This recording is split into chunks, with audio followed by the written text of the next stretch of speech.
സങ്കീർത്തനം 29. കർത്താവിൻ്റെ ശക്തമായ സ്വരം. സ്വർഗവാസികളെ, കർത്താവിനെ സ്തുതിക്കുവിൻ. മഹത്വവും ശക്തിയും അവിടുത്തേതെന്ന് പ്രഘോഷിക്കുവിൻ. കർത്താവിൻ്റെ മഹത്വപൂർണമായ നാമത്തെ സ്തുതിക്കുവിൻ. വിശുദ്ധ വസ്ത്രങ്ങൾ അണിഞ്ഞ് അവിടുത്തെ ആരാധിക്കുവിൻ. കർത്താവിൻ്റെ സ്വരം ജലരാശികൾക്കു മീതെ മുഴങ്ങുന്നു. ജലസഞ്ചയങ്ങൾക്ക് മീതെ മഹത്വത്തിൻ്റെ ദൈവം ഇടിനാദം മുഴക്കുന്നു. കർത്താവിൻ്റെ സ്വരം ശക്തി നിറഞ്ഞതാണ്. അവിടുത്തെ ശബ്ദം പ്രതാപമുറ്റതാണ്. കർത്താവിൻ്റെ സ്വരം ദേവദാരുക്കളെ തകർക്കുന്നു. കർത്താവ് ലെബനോനിലെ ദേവദാരുക്കളെ ഒടിച്ചു തകർക്കുന്നു.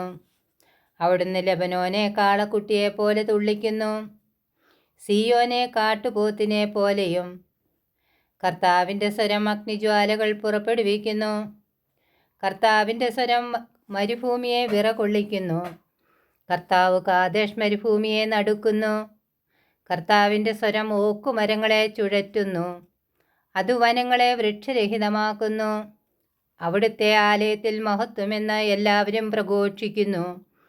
കർത്താവ് ജലസഞ്ചയത്തിനുമേൽ സിംഹാസനസ്ഥനായി ഇരിക്കുന്നു. അവിടുന്ന് എന്നേക്കും രാജാവായി സിംഹാസനത്തിൽ വാഴുന്നു.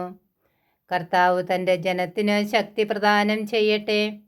അവിടുന്ന് തൻ്റെ ജനത്തെ സമാധാനം നൽകി അനുഗ്രഹിക്കട്ടെ.